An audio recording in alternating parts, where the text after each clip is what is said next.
Good morning, ladies and gentlemen. Welcome to Pandemic and Economics, the coffee and research series of the Department of Economics.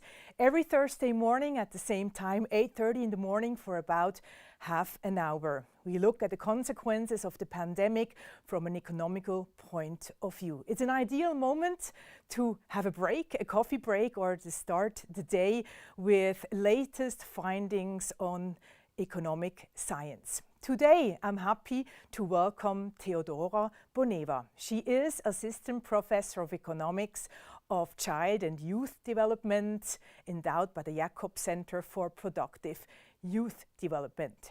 She will be talking on the Covid-19 Inequality project, the consequences on the labor market. Ladies and gentlemen, enjoy the next minutes, and Theodora, I hand over to you. Thank you so much for the kind introduction. It's a great pleasure for me to be here today and to share some of my research findings with you. So my name is Professor Dr. Theodora Boneva. I'm an economist, and together with some colleagues from Oxford and Cambridge, we launched the COVID Inequality project.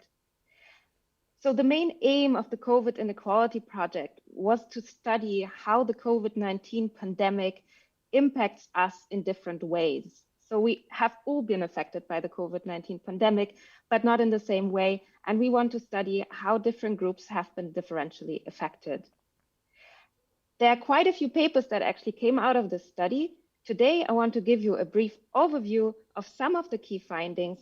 And especially, I want to study gender. I want to speak specifically about gender because, as we will see in a minute, men and women have been very differentially affected by the pandemic. So COVID-19 is, of course, a global health pandemic, which we all know has brought about a severe economic shock. Many countries around the world are really struggling, have experienced very strong declines in GDP growth. But what are the labor market impacts of the crisis? Who was most affected? Who lost their jobs? Who was placed on furlough or in short-time work? And were women more affected than men? Were they more likely to lose their jobs than men? Also, in many countries around the world, schools and nurseries were closed at a very short notice, and families had very little possibilities to find daycare for their children. Grandparents couldn't really help out. So, of course, the question was, who will take care of the kids when the schools are closed? Now, of course, if you have like a traditional division of labor within your household and the mother is staying home to look after the kids in normal times as well, then it might be much easier to buffer this shock because the woman could just take on the additional duties of homeschooling. And in fact, there are traditional families where it has worked like that. But in fact, in many families, both parents work. And of course, the question is, how did they actually juggle the responsibilities? And are working mothers then more involved than working fathers? Now, of course, as economists, we are mainly concerned about, the labor market impacts, but a separate question, of course, is what's happened to well-being? What are the mental health impacts of the crisis? And also, again, could there potentially be gender differences in the impact of the lockdown measures that were introduced on mental health? So how are we going to go about answering these questions? So one of the key problems in answering this question is that especially early on when the pandemic hit, there was very little available data that would actually allow us to study these questions. So even governments didn't really have reliable administrative data at the time that would allow them to study what the percentage of people was who lost their jobs or what the characteristics of people were who lost their jobs. So what we did was that we launched a real-time survey that we administered to large representative samples in 3 different countries, in the United Kingdom, in the United States, and in Germany. And we have 3 waves of data, one in March, one in April, and one in May. And overall, we managed to survey about 29,000 people. So in order to be included in our sample, you had to be in what we call the working population. So that means essentially that we limited the sample to those people who had a job at the start of the pandemic, so before the pandemic hit. And then we wanted to see how do those people transition out of those states into unemployment or short-time work, for example, or to what extent do they keep their jobs? Now, what is special and nice about our data is that we have very detailed information on people's employment history, their job and individual characteristics, their mental health, their time use, and so forth. And this data together allows us to study the questions that we posed. So let me briefly highlight the key results with regard to job loss. So the impact of the COVID-19 pandemic on job loss has been large, but also very unequal. So first, notice the big differences across the 3 countries in our sample. By mid-April, 18% of people who had a job before the pandemic hit had lost their jobs in the US, compared to 15% in the UK, but only 5% in Germany. Now, of course, you could ask, how can that be? Why is it that the 3 labor markets were so differentially affected? So of course, there are many different reasons for that. There are many institutional differences between the countries. So for example, in Germany, it is much harder to fire people actually than in the US and in the UK. The laws are just very different. But also, Germany has a short-time work scheme in place. It was already in place even before the pandemic hit, but it was even expanded throughout the crisis. Many people could benefit from it. So employers and employees, they could decide that the employee will reduce their working hours and only work short time. In the UK, on the other hand, there was no such short-time work scheme, or at least it didn't work in the same way as in Germany. In the UK, you could be placed on furlough. Essentially, this means that you were supposed to reduce your hours to 0, and then you could get a government supplement for your wage for that time period. So while on the face of it, these systems might look similar, they are not. In Germany, it was possible to reduce an employee to say 50% of their time, whereas in the UK, if you wanted to place someone on furlough, you had to go all the way and place them to 0 hours. So essentially, you can see these big differences across countries, but also what's striking, of course, is the differences within the countries. So job loss in all 3 countries varies substantially across jobs with different characteristics. So depending on the occupational industry you worked in, it was much more or less likely that you lost your job. So for example, if you were in the food industry, so people like waiters, people working in restaurants, they were much more likely to lose their jobs than mathematicians or engineers who were much more able to work from home and hence more likely to keep their jobs. Now, what is striking is the gender gap in job loss. Women were in fact 6.5 percentage points more likely to lose their jobs in the US and 4.8 percentage points more likely to lose their jobs in the UK. We did not find such a difference in Germany, which we also thought was rather interesting. Now, of course, you could ask, well, maybe this is not surprising because women and men work in different occupations and in different industries. Maybe they also had different work contracts. Maybe men were more likely to be on permanent work contracts than women. Now, what we found really interesting is that even once we account for the differences in job characteristics, a large gap remains. So we could explain about half of the gender gap in job loss by differences in job characteristics across men and women, but the remaining gap we could not explain with job characteristics alone. So there must be something else going on within those households, something else that, is going on in the background that is different from just saying, women, they had different types of jobs and that is why they lost their jobs more often.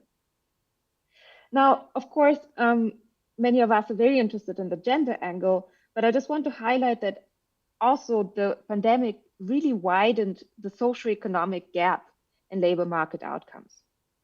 So people without college education were 7.9 percentage points more likely to lose their jobs in the US and 6.3 percentage points more likely to lose their jobs in the UK. So really big gaps by education.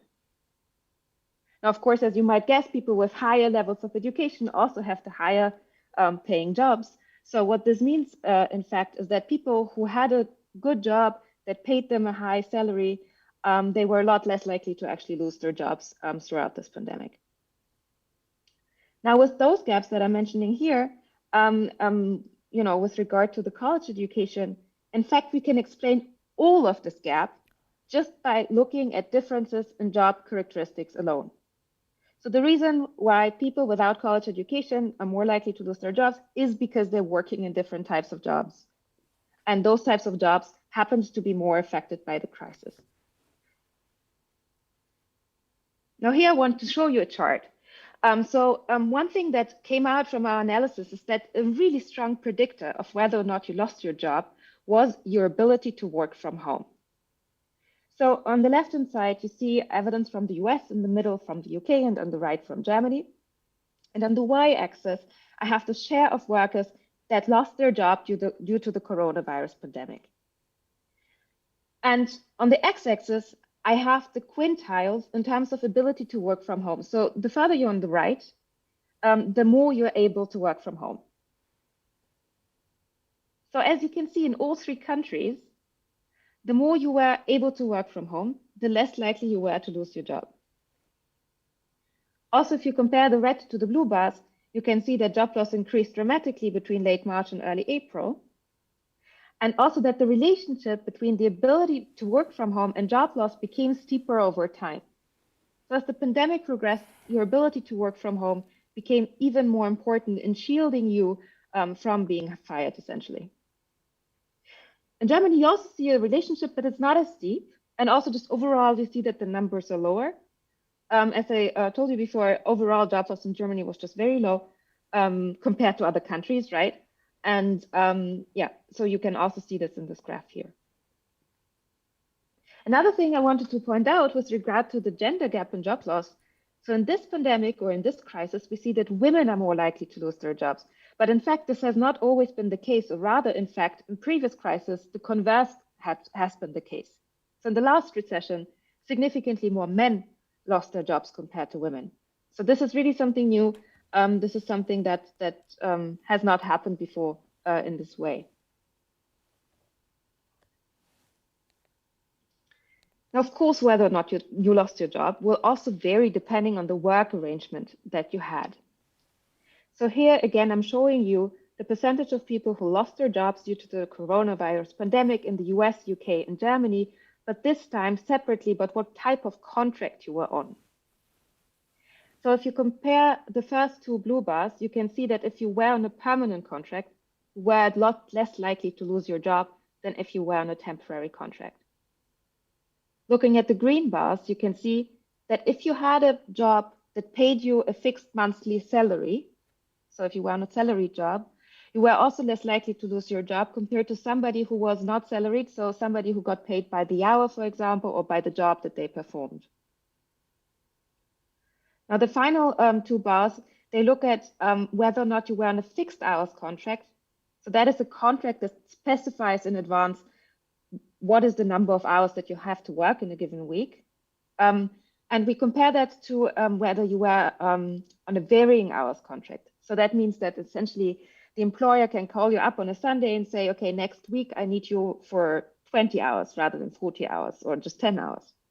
So if you were on a varying hours contract, you were more likely to lose your job than if you were on a fixed hours contract.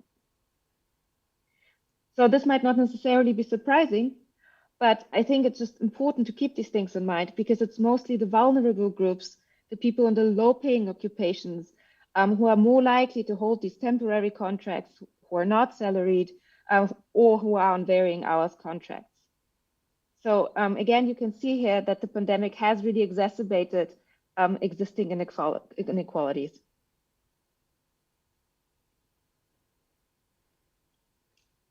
So now I would like to zoom in into one specific country setting, which is the United Kingdom. So as I mentioned on my first slide, the UK introduced something called the furloughing scheme. So essentially what that meant was that employers could place people on furlough, which meant that they would only get 80% of their wage up to a specific cap, but they were supposed to work 0 hours during that time. Now, in one of my papers, we actually document that many employers didn't really, adhere to those rules.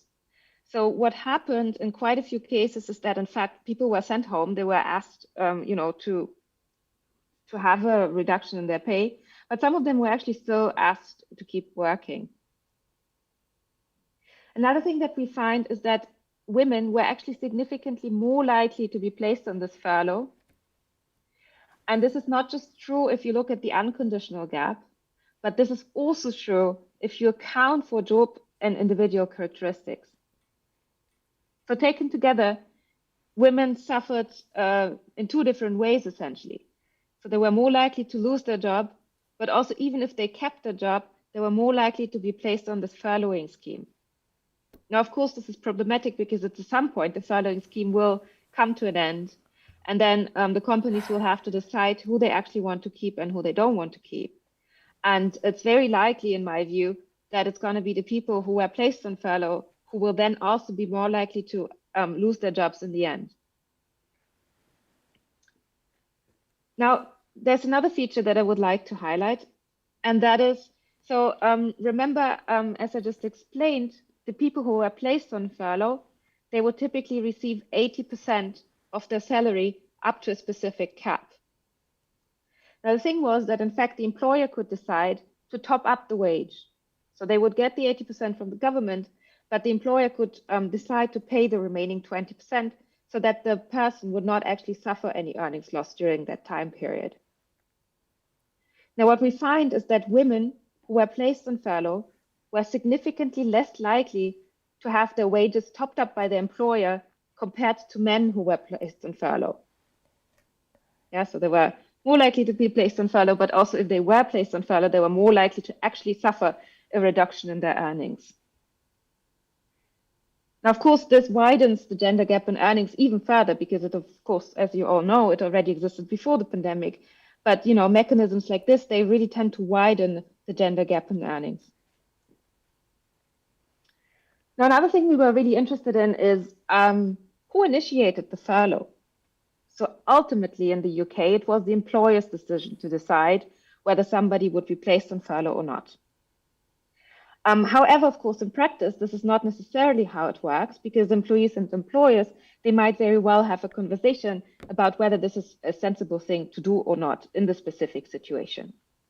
And of course, in many cases, the employer might actually have a choice, right, between who to place on furlough. So let's say there are like 5 employees who all do similar tasks, but the employer decides that he only really needs 2 for the next couple of months. So he wants to place 3 of the 5 employees on furlough. Now, of course, the question is, who is that, right?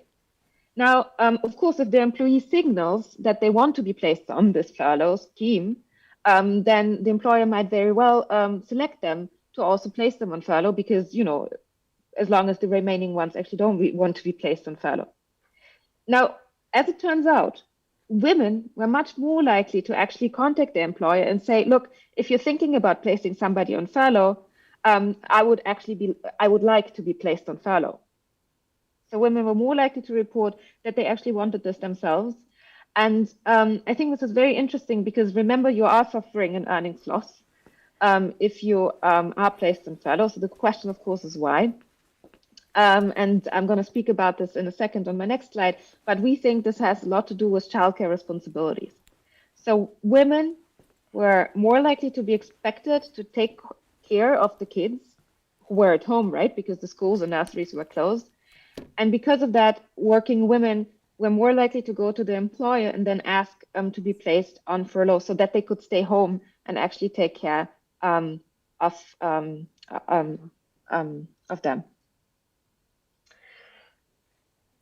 All right, another question we asked is, would you like to return to work for 20% pay cut? So among the people who were on furlough, we asked them, would you go back to work for 20% pay cut? Now, in fact, many men said, yes, I really want to go back to work, even for a 20% pay cut, but women were less likely to want that. Again, presumably because of the childcare responsibilities in the home. So turning to those childcare responsibilities, we also asked people, tell us about how you spent your time on a typical weekday during the last week. And we asked this question about the last week in May, so the week before the survey in May.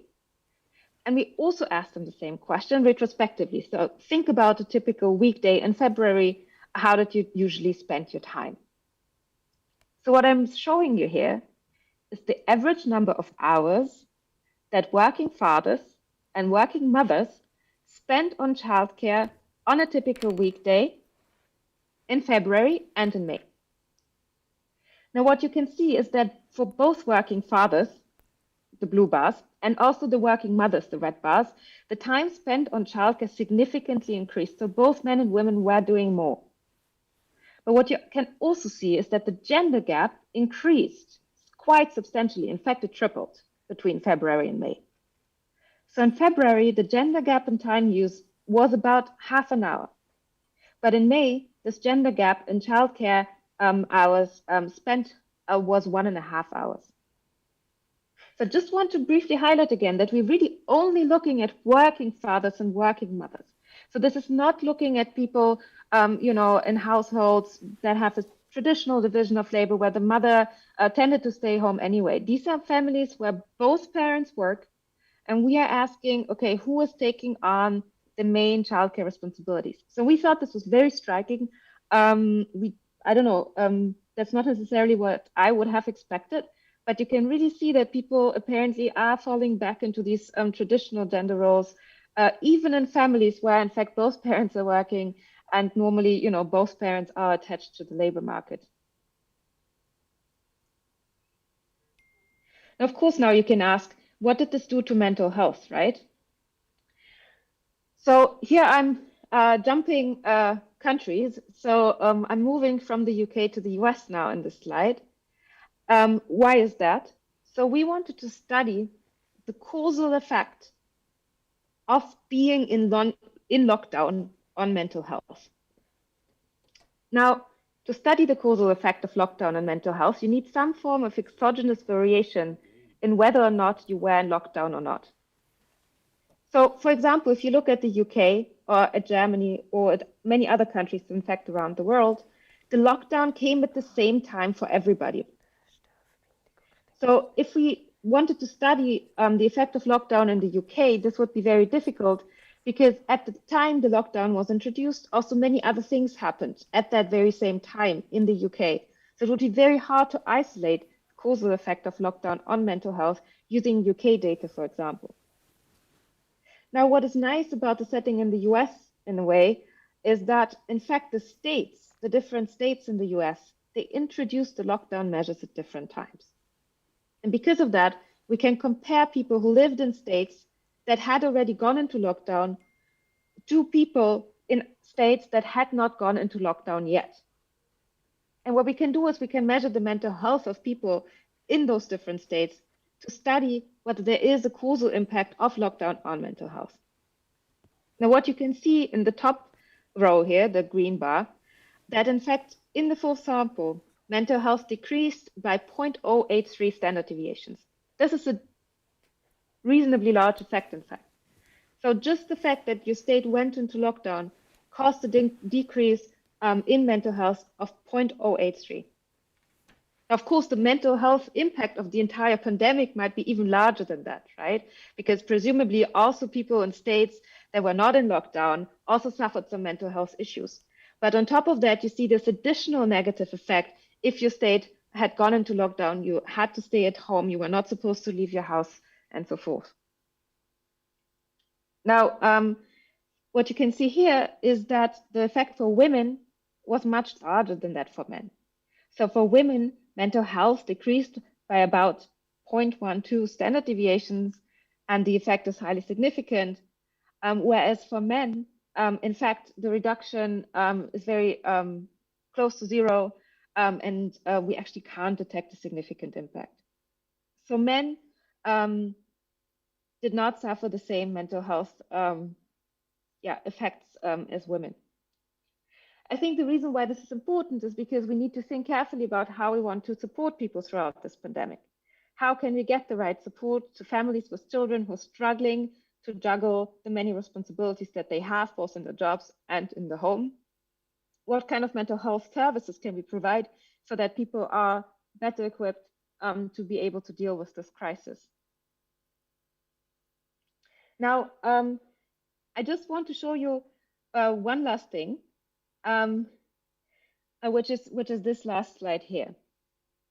Now, maybe you're surprised to see the results that I showed you on the previous slide. Why is it that women, now take on more of these childcare responsibilities? What is going on? Now, to many of us, this might seem surprising because we might think, okay, we are in the 21st century, surely men and women divide the house chores equally.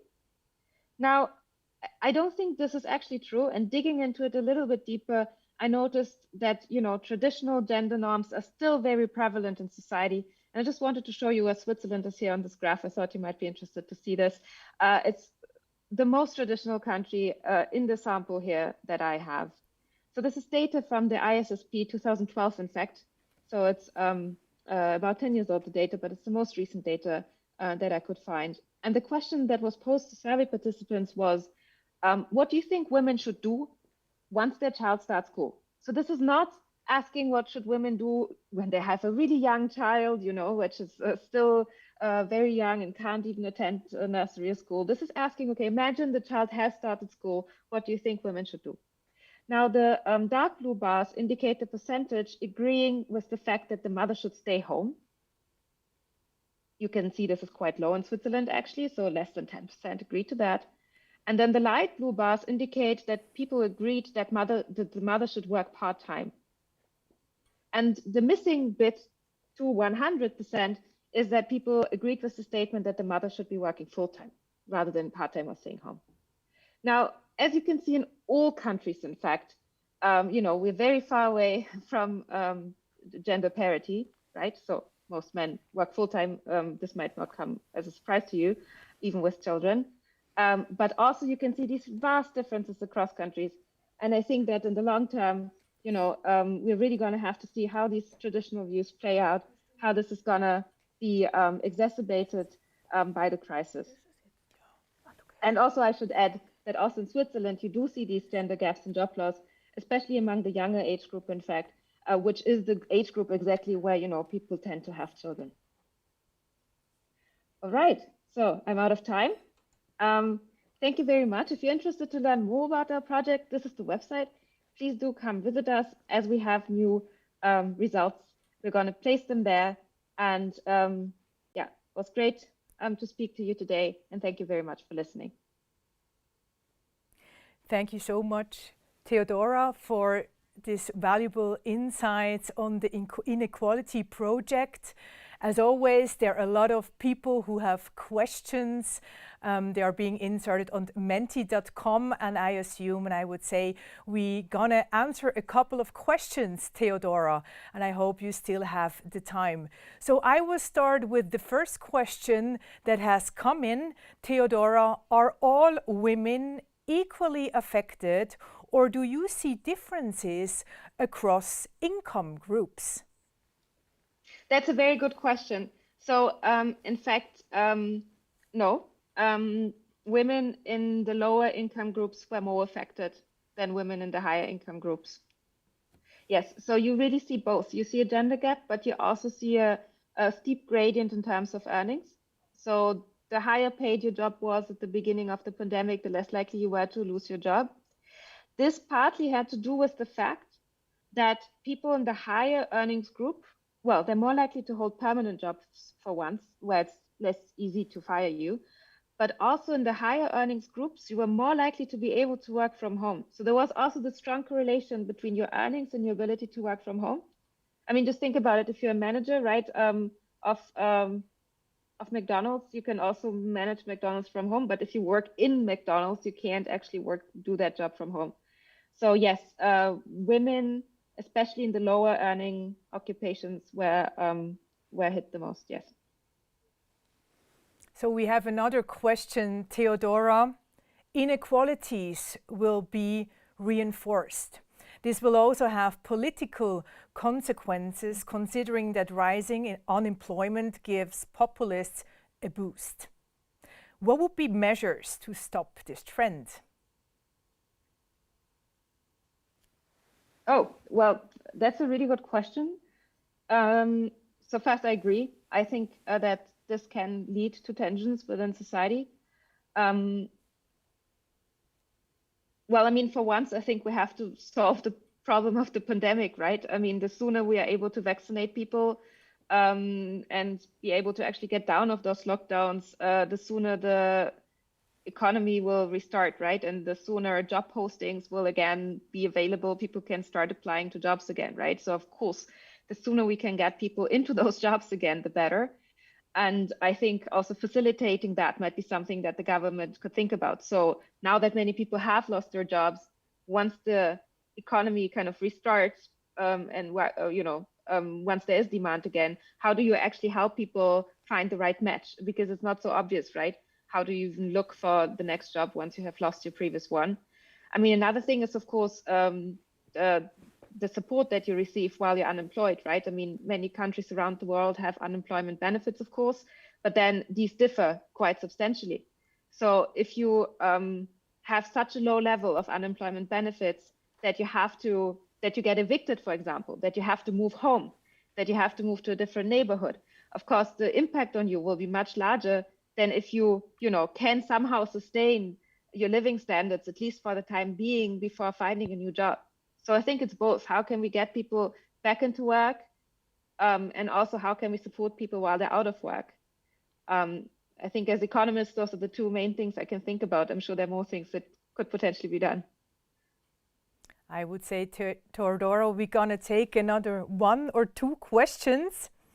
What about those who are not yet in the labor market, the young adults, for example? How do you think the pandemic has affected their lives and opportunities in the job market? That's a fantastic question. Thank you for raising it. I think this is a really important question. I think the young people especially are suffering a lot now during this crisis. The ones who have just graduated or finished, some form of education, who are now about to kickstart their careers. Many of them are out of work. They couldn't really find the jobs that they were looking for. And unfortunately, the outlook for them, I think, is pretty bleak in a way. I mean, presumably, once the economy restarts, they are going to be more likely to find jobs again and so forth. But the thing is that from previous recessions, we know that graduating within a recession actually has a long-lasting impact on your career prospects. So I think this has to do with the fact that the matches that you find are just not as good. And also the pay that you get and that you can negotiate in the beginning might not be as high. So if you graduate in the time of a boom, many jobs are available. You can look for exactly the type of job that you were looking for, that you're really passionate about. You can also bargain because, skilled labor is scarce many times, right? So you can try to get a really good contract and, then you start on a high level, and then it's easier to progress. Whereas now, so first, many young people are out of work at the moment, which of course is an issue. But even once they then enter the labor market, they might not find the exact perfect match for them. They might enter at a lower level of pay, and just like the trajectory that they might get on might not be the same. So unfortunately, this is what previous studies from previous recessions have taught us, and I don't have a good idea about how to fix that.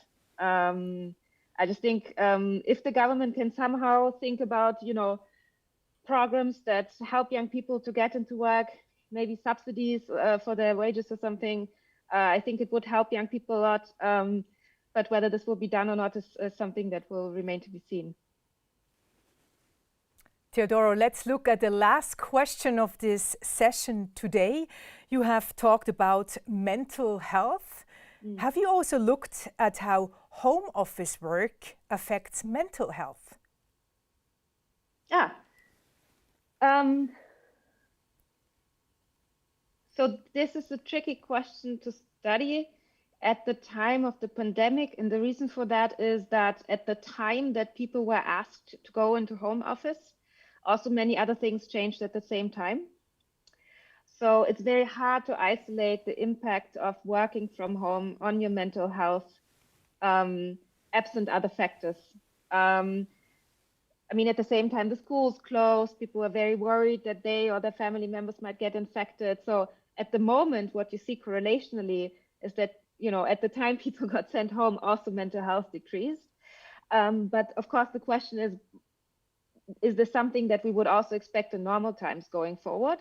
And I think the answer is probably no, because in normal times, if you allow people the flexibility to choose where they want to work from, I would expect that they choose the option that is better for them. So if there are people who choose to work from home, if they can, then presumably these are people who can also benefit from it. So I think going forward, we will see this more and more. Employers will allow employees to be working from home more often. And I think that this can definitely increase the well-being of people because they might be better able to juggle the different responsibilities they have. They also just save time, right? Commuting in and out of work.